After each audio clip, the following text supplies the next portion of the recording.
una. So, size naman. So, break lang ta, kuman sa misa, na 30 minutes, tapos sugod na ta, pagpadayag sa kamatuoran. Amen?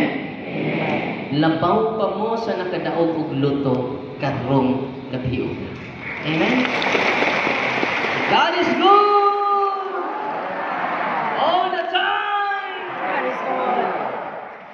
Wala nga, blessed kayo ang Archdiocese sa Cebu.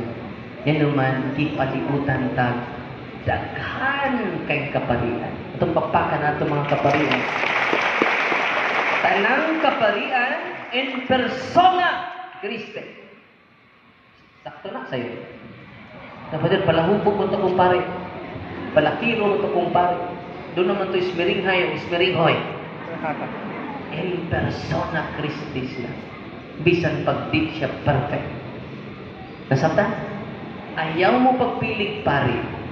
Nga naman, tanang gi-administer na sacrament sa pare, valid.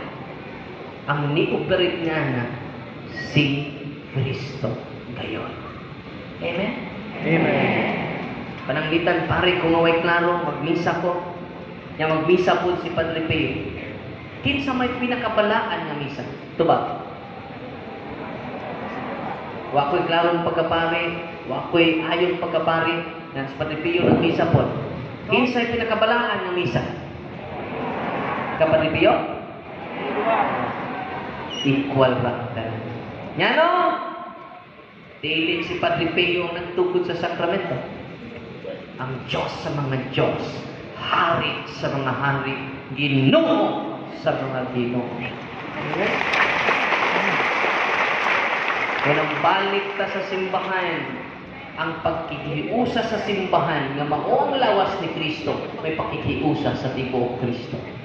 Tanawa ang mga piking nga simbahan karon, lingon sila, dawata si Kristo ang personal manluluwas. Enough na maluwas na. Bakit? Dawato ni mong ulo. Wala mo dawatang lawas. Di ba? Si Kristo ang ulo sa